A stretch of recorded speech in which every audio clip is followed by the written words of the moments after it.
A Tarkalian fist slammed down on the desk, rattling the lecture hall. "Humans avoid war out of mercy? Impossible," Talon shouted, his guttural voice laced with shock and disgust. The young alien warrior glared at the human professor, Dr. Ricky Mitchell, demanding an explanation for this ludicrous claim. Dr. Mitchell had been discussing humanity's role in the Great Galactic War, centuries past.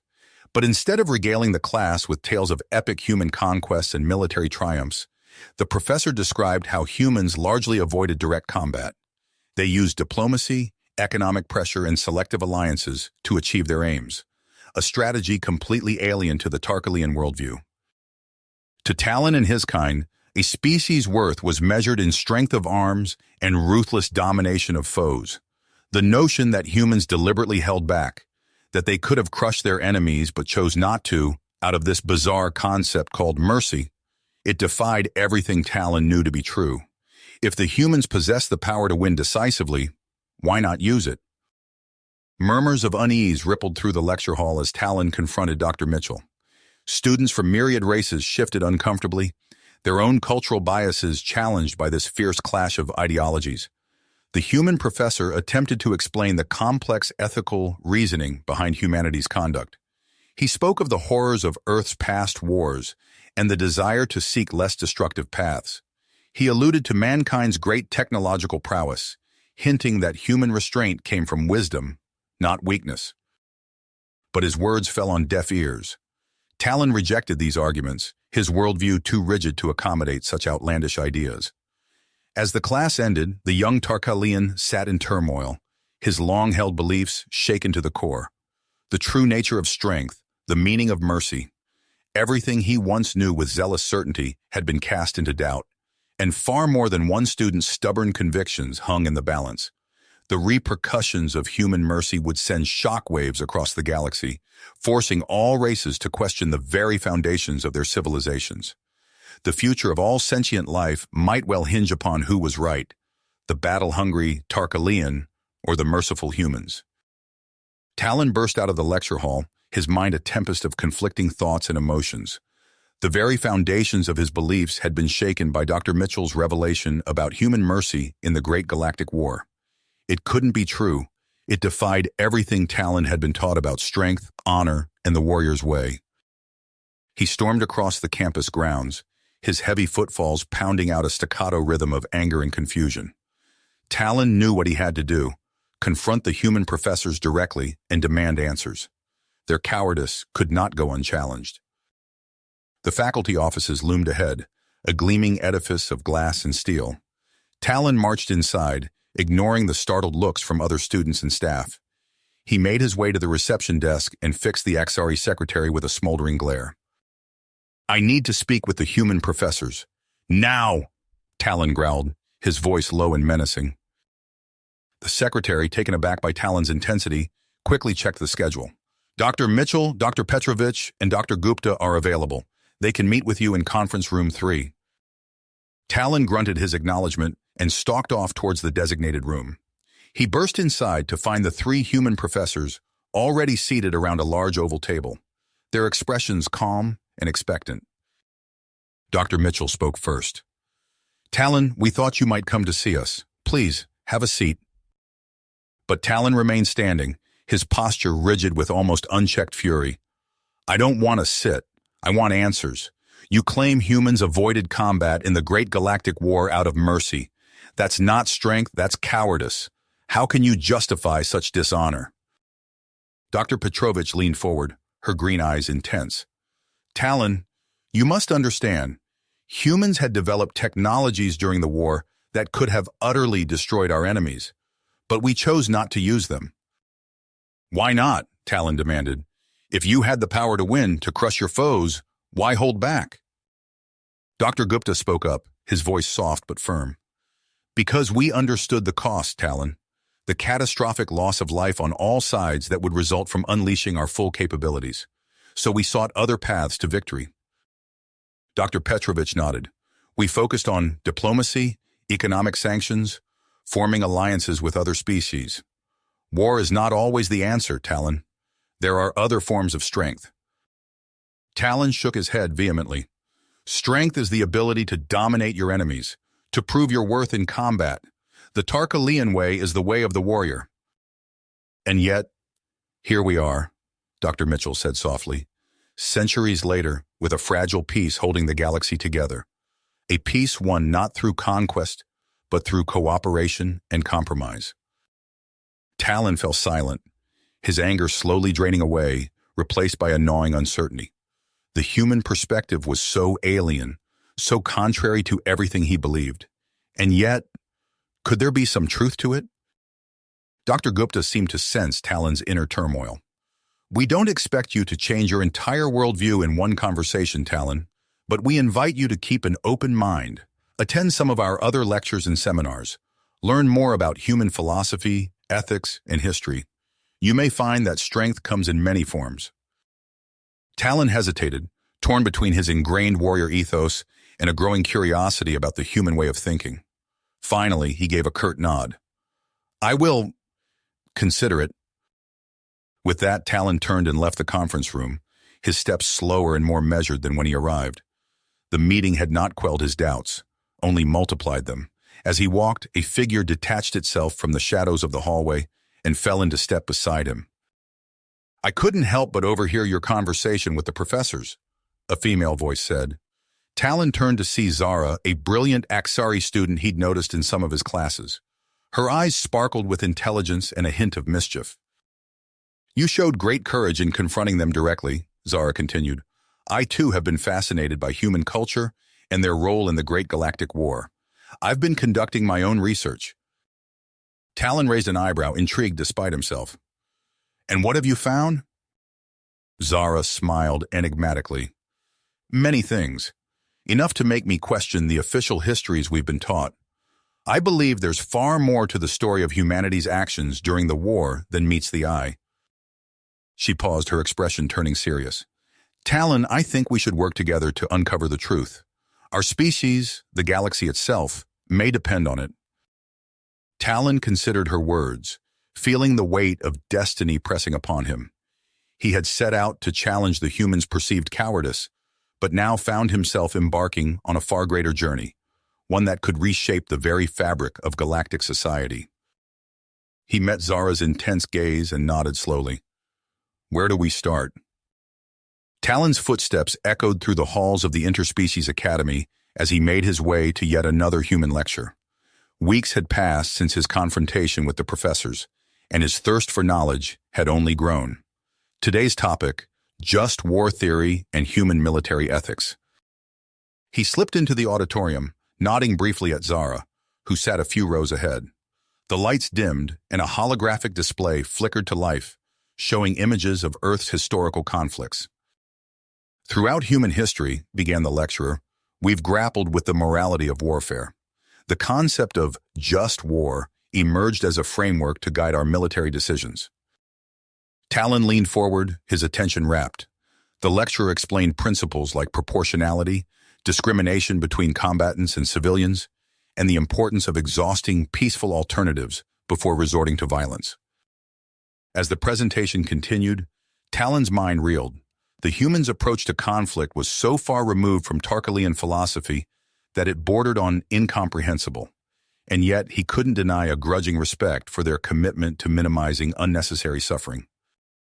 The lecture concluded with a bombshell that left Talon stunned. During the Great Galactic War, humanity possessed weapons of unimaginable destructive power.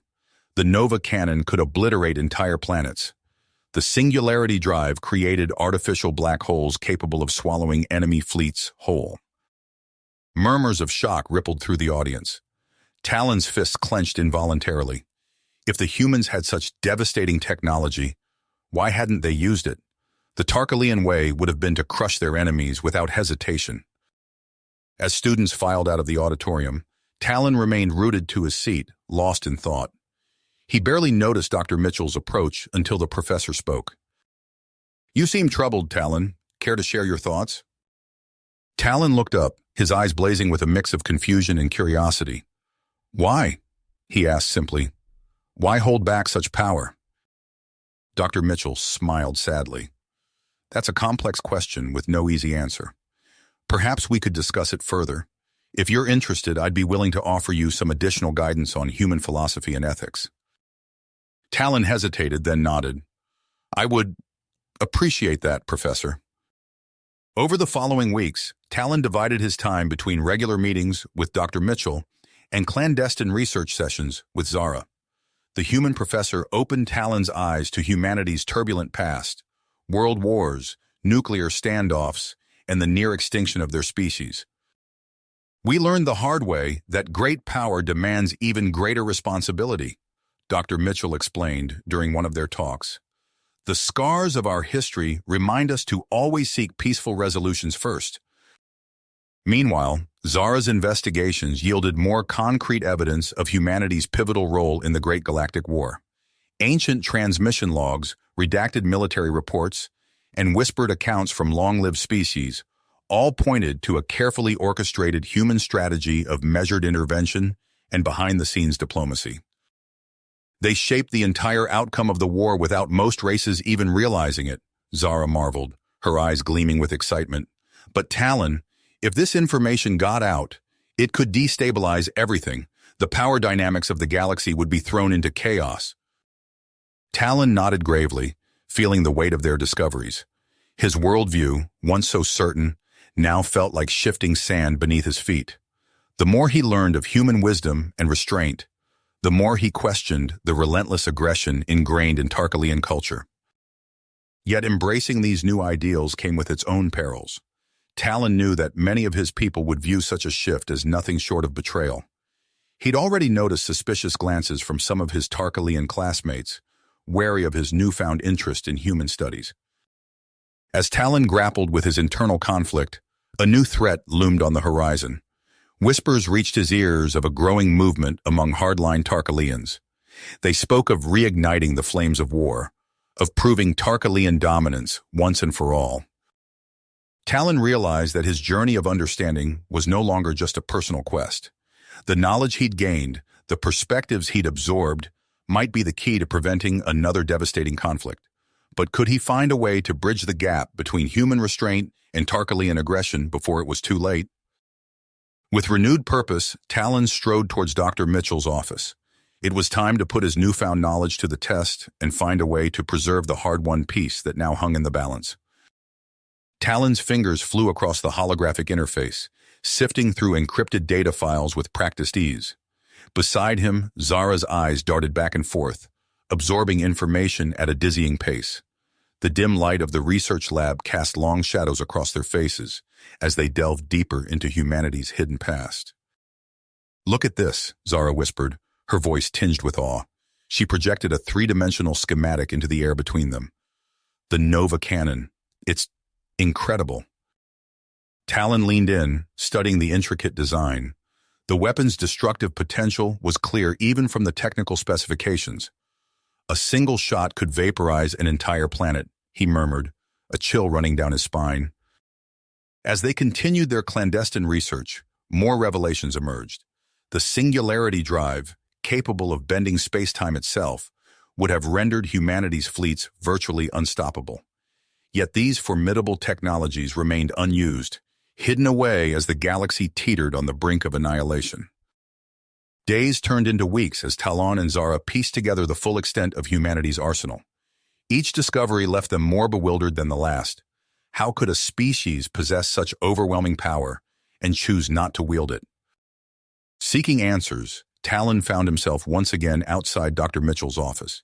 He hesitated, his hand hovering over the door sensor. The weight of their findings pressed down on him, threatening to reshape everything he thought he knew about strength and victory.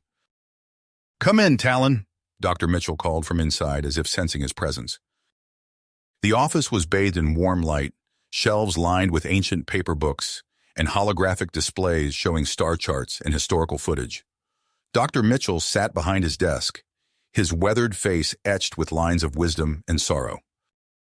Talon took a deep breath. "Professor, we've uncovered evidence of weapons beyond anything we could have imagined. The Nova Cannon, the Singularity Drive. Why didn't humanity use them to end the war swiftly?" Dr. Mitchell's eyes grew distant, as if looking back through centuries of human history. "Ah, Talon, You've touched upon one of the great ethical dilemmas our species has grappled with. He gestured to a chair, inviting Talon to sit. You must understand, Dr. Mitchell continued, humanity's path to the stars was paved with blood and ashes. We nearly destroyed ourselves countless times. World wars, nuclear arsenals, environmental catastrophes. Each brush with extinction taught us a harsh lesson about the responsibilities that come with great power. Talon listened intently as Dr. Mitchell recounted humanity's tumultuous past. Tales of cities reduced to rubble, of radiation-scarred wastelands, of entire generations lost to senseless conflict. The professor's words painted a vivid picture of a species driven to the brink, only to pull back from the precipice at the last moment. When we finally reached the stars, Dr. Mitchell said, his voice softening, we carried those hard-learned lessons with us. We vowed never again to unleash such devastation, even in the face of our own potential defeat. As Talon absorbed this perspective, his comm unit chimed. A message from Zara flashed across its surface. Urgent, meet me at the library archives, now. Excusing himself, Talon hurried across campus. He found Zara hunched over a terminal, her face pale. I've intercepted communications from a group of Tarkalian extremists, she said without preamble. They're led by Commander Vorak. They're planning something big. Talon's blood ran cold as Zara outlined the intelligence she'd gathered. A faction of his own people, consumed by dreams of domination, was pushing for a return to all-out war. If they learned of humanity's hidden strength, we have to decide what to do with this information, Zara said, her eyes meeting Talon's. If we reveal it, it could spark a new conflict.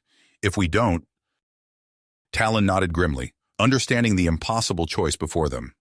As the weight of their discovery settled upon his shoulders, he realized that his journey of understanding had only just begun. The true test lay ahead, finding a way to bridge the gap between human restraint and Tarkalian aggression, all while keeping the galaxy from plunging back into the abyss of war. Talon's mind raced as he absorbed the gravity of their situation. The intercepted communications from Commander Vorak's extremist faction painted a grim picture of escalating tensions among his people. He knew he had to act, and quickly. Zara, he said, his voice low but urgent, we need to share what we've learned, not just about the extremists, but about humanity's true role in the war. Zara's eyes widened. Are you sure? The consequences could be unpredictable. Talon nodded grimly. It's a risk we have to take. My people need to understand the power of restraint. Over the next several days, Talon and Zara worked tirelessly, compiling their research into a comprehensive manifesto. They pored over historical records, technical schematics, and Dr. Mitchell's insights, weaving them into a compelling narrative of human philosophy and technological might. When the document was ready, Talon took a deep breath and approached the Tarkalian Student Council. The meeting room buzzed with tension as he laid out his findings. Krovan, the council's imposing leader, leaned forward, his eyes narrowing. You expect us to believe this human propaganda, that they could have crushed us all, but chose not to? It's not propaganda, Talon insisted, projecting holographic evidence. Look at the Nova Cannon specifications, the Singularity Drive schematics. Our entire fleet could have been... Enough! Krovan smacked his fist on the table. You dishonor our warriors with these lies. The humans were weak, and we would have prevailed given time. Murmurs of agreement rippled through the council. Talon's heart sank as he realized the extent of their willful ignorance. Undeterred, he and Zara enacted their backup plan.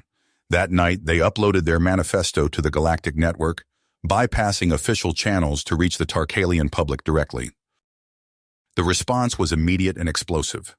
Tarkal Prime erupted in heated debates and protests. Holofeeds showed crowds gathering in city squares, some waving banners supporting a new era of diplomacy, others burning effigies of humans and their sympathizers. As tensions rose, an alarming message flashed across Talon's comm unit. It was from Dr. Mitchell, marked urgent. My office, now. Talon and Zara rushed to the professor's quarters, where they found him huddled with other human faculty members. Dr. Mitchell's face was grim as he activated a secure holographic display. We've intercepted this, he said, gesturing to the flickering images. Commander Vorak's forces are mobilizing. They're arming themselves for an assault on pro-human Tarkalian strongholds. The room fell silent as the implications sank in. Civil war loomed on the horizon, threatening to tear Tarkalian society apart. Dr. Mitchell's eyes met Talon's. "We have a plan, but it's risky. We want to send a diplomatic team to Tarkal Prime, with you and Zara at its core." Zara gasped. "You want us to go there? Now?" The professor nodded solemnly. "You'll be accompanied by a contingent of human peacekeepers. We'll demonstrate some of our more impressive capabilities, show your people the power we wield and the restraint with which we use it." Talon's mind reeled at the audacity of the plan. To return home now, in the midst of such chaos, seemed like madness, and yet he recognized the necessity. Only by witnessing humanity's strength firsthand could his people truly understand the lessons he'd learned. "I'll do it," Talon said, his voice steady despite the fear churning in his gut. Zara hesitated, then nodded her agreement. "I'm in too." As they left Dr. Mitchell's office to prepare for their perilous journey, Talon caught sight of Kroven lurking in the shadows of the hallway. The Tarkalian Council leader's face was a mask of conflicting emotions: anger, fear, and perhaps a glimmer of begrudging respect. "You're really going through with this?" Kroven growled. Talon met his gaze unflinchingly. "I am. Will you stand with us or against us?" Kroven's teeth clenched. For a moment, Talon thought he might lash out. Instead, the larger Tarkalian let out a heavy sigh.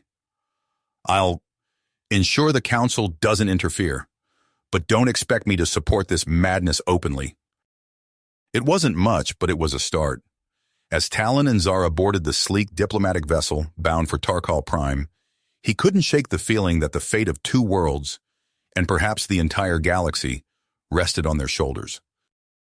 The sleek diplomatic vessel cut through Tarkal Prime's atmosphere, its hull shimmering as it descended toward the capital city. Talon's hands squeezed the armrests of his seat, nuchals tightening beneath his scaled skin. Beside him, Zara's eyes were fixed on the approaching skyline, her normally composed features tight with apprehension. Dr. Mitchell's voice crackled over the ship's intercom. "We're approaching the landing zone. Brace for a potentially hostile reception." As the ship touched down, Talon could already hear the angry roar of the crowd gathered outside. He took a deep breath, steeling himself for what was to come. The boarding ramp lowered with a hiss, and Talon stepped out into the harsh Tarkalian sunlight. The scene before him was chaos incarnate. Thousands of his fellow Tarkalians packed the spaceport, their faces contorted with rage. At the forefront stood Krav, Commander Vorak's lieutenant, his massive frame dwarfing those around him. "Traitors!" Krav bellowed, pointing an accusing finger at Talon and the human delegation. "You dare bring these weaklings to our homeworld?" Dr. Mitchell stepped forward, hands raised in a placating gesture. "We come in peace, seeking only dialogue and understanding." Krav's laugh was a cruel bark. "Peace? Understanding? You preach cowardice and submission." The crowd surged forward, and Talon felt Zara tense beside him. For a moment, it seemed violence was inevitable. Then a low hum filled the air. Dr. Mitchell activated a device on his wrist, and suddenly the sky above them erupted in light. A massive holographic projection materialized, showing Tarkal Prime suspended in space. As the crowd watched in stunned silence, a beam of unimaginable power lanced out from beyond the planet's orbit. The holographic Tarkal Prime shattered like glass, its fragments scattering into the void. "This," Dr. Mitchell's voice rang out, "is the Nova Cannon, a weapon we chose not to use, even as our own worlds burned." The silence that followed was deafening. Talon saw fear and confusion replace anger on many faces in the crowd. Seizing the moment, Zara stepped forward. "Brothers, sisters," she began, her voice carrying across the suddenly quiet spaceport. "Look upon this power and know that it could have been our fate. Yet here we stand, alive, because humanity chose mercy over vengeance." As Zara spoke, Talon noticed movement at the edge of the crowd. A familiar figure pushed his way through. Kroven, the former student council leader. Flanked by a group of supporters, Krovan raised his voice to join Zara's. "She speaks the truth," Krovan shouted. "I've seen the evidence with my own eyes. We must embrace this chance for true peace, or risk our own destruction." The crowd began to shift, groups breaking away from Krav's loyalists. Talon felt a glimmer of hope, but it was short-lived. Krav's face contorted with fury. "Enough of this deception," he roared. "Strike now, before these humans can—" Krav's words cut off abruptly as one of his own lieutenants, a female Tarkalian named Jara, struck him from behind. In an instant, the spaceport erupted into chaos once more, but this time, the lines of battle had shifted. Talon found himself back-to-back with Zara, fending off Krav's dwindling loyalists as more and more Tarkalians joined their side. The human security detail formed a protective ring around Dr. Mitchell, their non-lethal weapons flashing. As quickly as it had begun, the fighting subsided. Krav lay bound and unconscious, his remaining supporters disarmed or fled. Jara approached Talon, her expression grim but resolute. "I've been working with your allies in secret," she explained. "I couldn't stand by and watch Krav drag us into another senseless war." Talon nodded, gratitude and relief washing over him. He surveyed the scene, injured being tended to, former enemies now standing side by side in shocked silence. The holographic devastation of Tarkal Prime still shimmered overhead, a stark reminder of what they had so narrowly avoided. Dr. Mitchell's hand clasped Talon's shoulder. "This is only the beginning," the professor said softly. "The real work starts now." Talon met Zara's eyes across the crowded spaceport. They had won this battle, but the professor was right. Rebuilding trust between their peoples, healing the wounds of war, that would be the true test of everything they had learned. The dust settled on Tarkal Prime, but Talon knew their work had only just begun. As he stood with Zara and Dr. Mitchell, watching the last of Krav's supporters being led away, a new determination crystallized within him. "We need to spread this message," Talon said, his voice low but firm. "Not just here, but to all Tarkalian worlds." Dr. Mitchell nodded, his eyes gleaming with approval. "A galactic tour. Show them what we've accomplished here." Within days, they were aboard a sleek diplomatic vessel, embarking on a journey that would take them to the farthest reaches of Tarkalian space. Their first stop, the mining outpost of Kravgor. As their ship approached the barren, rocky world, Talon felt a knot form in his stomach. Kravgor was known for its hardened colonists, many of them veterans of the war with humanity. Convincing them would be no easy task. The landing pad was crowded with sullen miners, their faces etched with suspicion and terrifying hostility. At their head stood Commander Larvik, a grizzled Tarkalian with a cybernetic eye, a souvenir from the war. "So the traitors grace us with their presence," Larvik sneered as Talon and his companions disembarked. "Come to preach your human propaganda?" Talon stepped forward, his voice carrying across the assembled crowd. "We come with truth, Commander, the same truth that saved our homeworld from destruction." Larvik's laugh was harsh and bitter. "Truth? I'll show you truth." He turned to the miners, his voice rising to a roar. "These cowards would have us bow to the very humans who slaughtered our brothers and sisters. Will you stand for this?" A rumble of anger rippled through the crowd. Talon saw hands tightening on tools that could easily become weapons. He exchanged a worried glance with Zara. Dr. Mitchell stepped forward, his calm demeanor a stark contrast to the simmering tension. Perhaps a demonstration is in order. With a few taps on his wrist device, the sky above Kravgor lit up with the same holographic display they had shown on Tarkal Prime. The miners watched in stunned silence as the image of their world shattered under the power of the Nova Cannon. "This is the weapon we chose not to use," Dr. Mitchell explained, his voice cutting through the silence. "We had the power to annihilate your entire species. Instead, we sought peace." The crowd's mood shifted, murmurs of confusion and disbelief replacing the earlier hostility. Talon seized the moment, launching into an impassioned speech about the future they could build together, a future of cooperation and shared prosperity. As he spoke, Talon noticed a young miner pushing his way to the front. Unlike his older comrades, his eyes shone with a mix of hope and defiance. "I've heard enough," the young Tarkalian declared, turning to face his fellow miners. I'm Uldor, and I say it's time we stopped clinging to old hatreds. Look at what these humans offer us.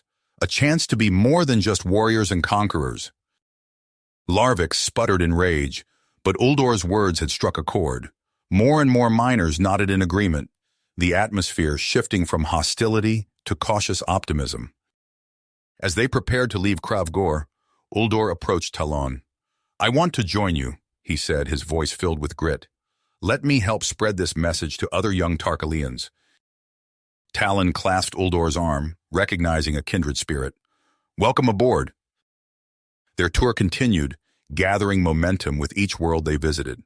Uldor proved to be a powerful voice, his raw charisma and first-hand experience swaying many of his peers. But even as hope grew, a shadow loomed. On Earth, preparations for a historic summit were underway, a chance to solidify the fragile peace between humans and Tarkalians. Yet whispers reached them of a splinter group, led by the escaped Karav, plotting to shatter that peace before it could take root. As their ship approached Earth, Talon's comm unit chimed with an urgent message. It was Jara, the double agent who had helped them on Tarkal Prime. Karav plans to strike during the summit, her holographic image warned. You must stop him, or everything we've worked for will be lost. Talon's mind raced as he shared the news with Dr. Mitchell and Zara.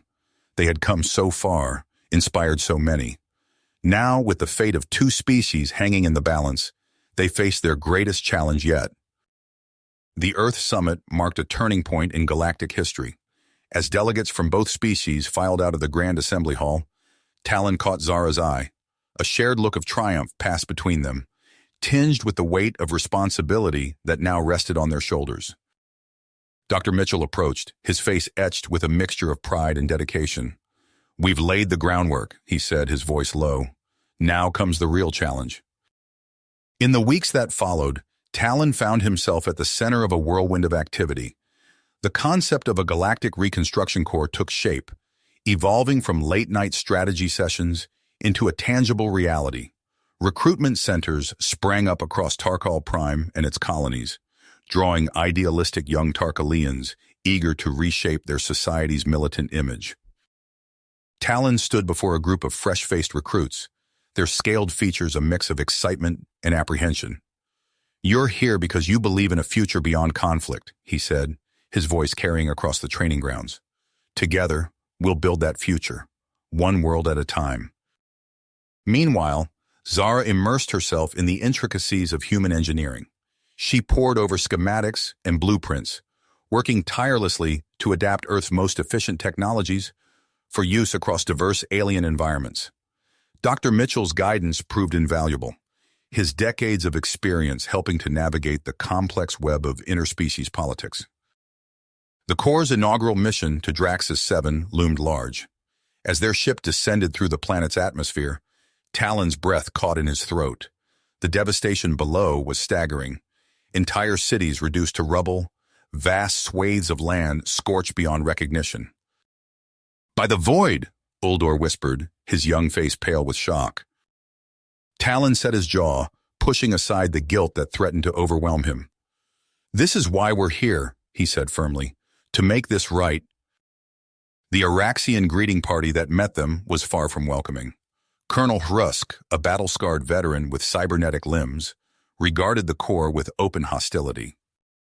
So the conquerors return as saviors, Hrusk sneered. How convenient for you.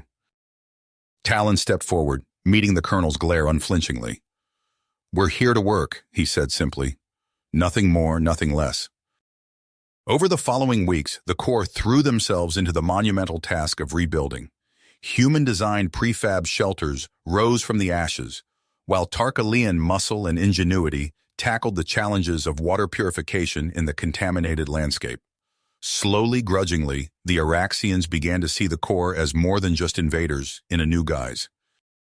Talon worked alongside his team, hauling debris and laying foundations. He made a point of sharing meals with the Araxian workers, listening to their stories and learning their customs.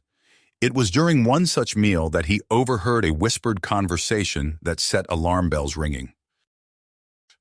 Shipment of plasma rifles, hidden in the old mining tunnels. Tarkalian design, but how... Talon's mind raced. He caught Zara's eye across the crowded mess hall, a subtle nod conveying the urgency of the situation. That night, they convened a clandestine meeting with Dr. Mitchell and their most trusted lieutenants. Extremists, Zara confirmed, her face grim as she laid out the evidence she'd gathered. They're trying to sabotage everything we've built here. Talon's fists clenched. We can't let that happen. The plan they devised was daring, perhaps even reckless. But as Talon led his strike team through the winding tunnels beneath Draxus 7's surface, he knew it was their only choice. Uldor moved silently at his side, while Jara brought up the rear, her enhanced senses alert for any sign of danger. The mercenary stronghold loomed before them, a crude fortress of scavenged metal and stone. Talon raised his hand, signaling a halt. The moment of truth had arrived. Remember, he whispered to his team, we're here to end this without bloodshed. Show them the strength that comes from restraint. With a deep breath, Talon stepped into the light, ready to face whatever challenges lay ahead in their quest for a truly united galaxy. Talon's team emerged from the tunnels, their non-lethal weapons trained on the mercenary stronghold. The crude fortress loomed before them, a patchwork of scavenged metal and stone. Talon raised his hand, signaling a halt. Remember, he whispered to his team, we're here to end this without bloodshed. Show them the strength that comes from restraint. With a deep breath, Talon stepped into the light. The mercenaries, caught off guard, scrambled for their weapons. But before they could open fire, Uldor activated a device Dr. Mitchell had provided. A high-pitched whine filled the air, and the mercenaries' weapons sputtered and died. Your weapons are useless, Talon called out, his voice steady. We're not here to fight. We're here to offer you a choice. The mercenary leader, a scarred Kilanian, sneered. What choice? Surrender or die? No, Talon replied.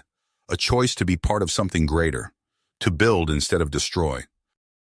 As Talon spoke, Jara circulated among the mercenaries, distributing holopads showing the Corps' work on Draxus 7. The images of new cities rising from the ashes, of former enemies working side by side, sparked murmurs of interest. But their mission on Draxus 7, successful as it was, paled in comparison to the challenge that now lay before them. As Talon's team secured the mercenary base, his comm unit chimed with an urgent message from Dr. Mitchell. Talon, we have a situation. The professor's holographic image flickered to life. It's Krisvix. The planet's been occupied by Thokar, a Kilanian warlord. He's amassed a formidable army and is threatening to reignite full-scale war. Talon's fist tight. What's our move? We're initiating Operation Shattered Chains, Dr. Mitchell explained. A series of covert drop operations to infiltrate Krisvix, rally the populace, and take down Thokar's regime from within. Within hours, Talon found himself aboard a stealth transport, surrounded by his elite team. Uldor checked his gear for the 10th time, nervous energy radiating off him in waves. Jar sat in quiet meditation, her enhanced senses already attuned to the mission ahead. As they breached Krisvix's defensive perimeter, Zara's voice crackled over the comm. Remember, our intel suggests Thokar's forces are concentrated in the major cities. Your primary objective is to make contact with local resistance cells and provide them with supplies and tactical support.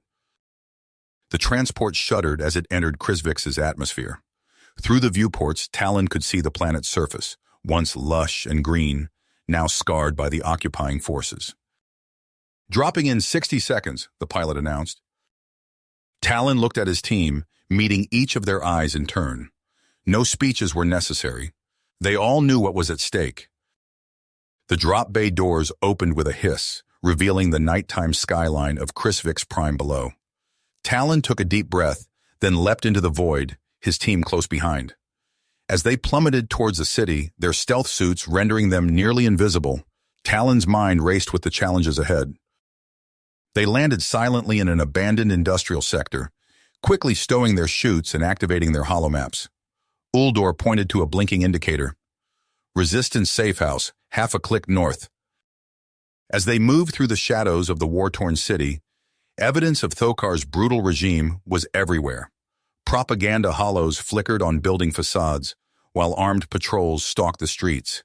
The few civilians they glimpsed hurried along with downcast eyes, fear etched into their features. They reached the safe house, a nondescript warehouse, without incident. Jara tapped out a complex rhythm on the door, and after a tense moment, it slid open to reveal a group of haggard but determined Krisvixian rebels. "I am Talon of the Galactic Reconstruction Corps," he announced. "We're here to help you liberate your world." The rebel leader, a tall Krisvixian with bioluminescent markings, stepped forward. "I am Vex. We've heard whispers of your core, but many doubted you'd risk coming here. Thokar's grip is iron." "Then it's time we showed him what unity can accomplish," Talon replied, gesturing for his team to unseal their supply crates. "We've brought weapons, medical supplies, and tactical data. But more importantly, we bring hope." As Talon's team began briefing the rebels on their plan, an alarm suddenly blared through the city. Vex's eyes widened in fear. "He knows you're here," the rebel leader gasped. "Thokar's unleashing the Oblivion virus?" Talon's blood ran cold. He'd been briefed on this terrifying bioweapon, capable of wiping out entire populations. His hand flew to his comm unit. "Dr. Mitchell, Thokar's deploying the virus. We need the Genesis protocol now." "Understood." The professor's voice was grim. "Initiating countermeasure deployment. Hold tight, Talon. This is going to be close." As sirens wailed and panic gripped the city, Talon and his team raced to the warehouse roof. In the distance, they could see a sickly green mist beginning to spread through the streets. But then, from high above, a shimmering silver rain began to fall. "The Genesis protocol," Uldor breathed in awe. They watched as the silver mist enveloped the green, neutralizing it in a spectacular light show. Within minutes, the threat had been contained, without a single life lost. Talon allowed himself a moment of relief, but he knew their ordeal was far from finished. Thokar would be enraged by this setback, and his next move would undoubtedly be even more desperate and dangerous. "Vex," Talon turned to the rebel leader, his voice filled with urgency. "Gather your people. The real fight for Krisvix begins now." The liberation of Krisvix marked a turning point, but the euphoria was short-lived. As Talon and Zara pored over intelligence reports in the makeshift command center, their faces grew grim. "Another coup on Zyrax Prime," Zara said, her voice tight. "That's the third world this week." Talon's fists clenched. "It doesn't make sense. We dismantled Thokar's network. Where is this coming from?" Dr. Mitchell's hologram flickered to life, his usually composed features etched with worry. "I'm afraid I have some answers, and you're not going to like them." He laid out the truth about the Puritian Concord, a shadowy cult led by the enigmatic Primus Wrath. As the doctor spoke of their xenophobic ideology and growing influence, Talon felt a chill run down his spine. Their grim briefing was interrupted by an urgent transmission. Jara's face appeared, grainy and distorted. "Talon, Discovery, urgent." The signal cut out, replaced by a set of coordinates. Hours later, Talon's ship dropped out of hyperspace near an uncharted system. They found Jara's vessel adrift, its hull scarred by weapons fire. Boarding with trepidation, they discovered their comrade slumped in the cockpit, barely clinging to life. "Oblivion virus," Jara gasped, blood trickling from her mouth. "They've perfected it. And worse, human weapons, Nova Cannon, Singularity Drive." Her eyes glazed over, and Talon felt her go limp in his arms. He gently closed her eyes, a lump forming in his throat.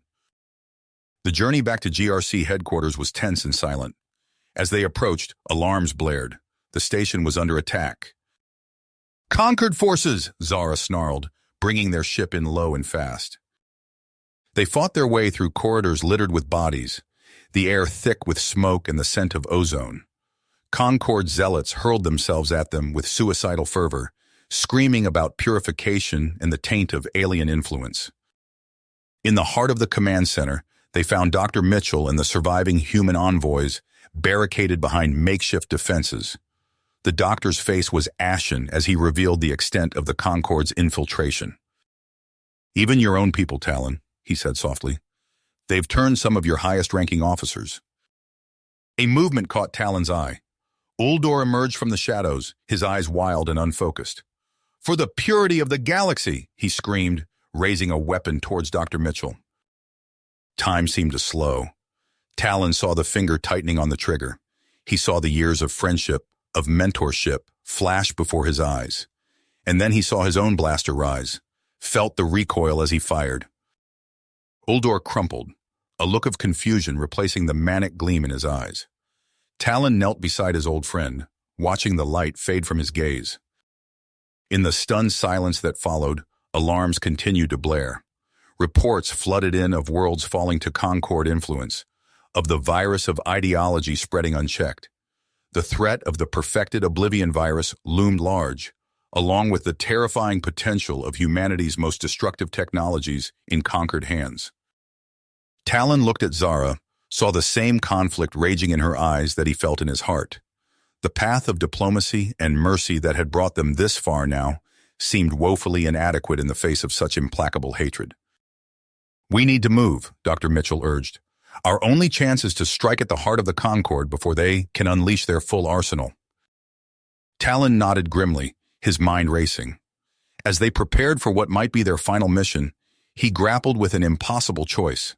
Could he remain true to the ideals that had reshaped his world, or would saving the galaxy require embracing the very destruction he had sworn to prevent?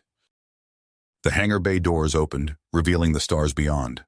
Somewhere out there, Primus Wrath and the Puritan Concord waited. Talon took a deep breath, knowing that his next decisions would shape the fate of billions. You have reached the end of the story. If you enjoyed this story and want to support us, please leave a like and subscribe to our channel, and for every comment that says 88, I will heart every single one of them. Thank you for your time.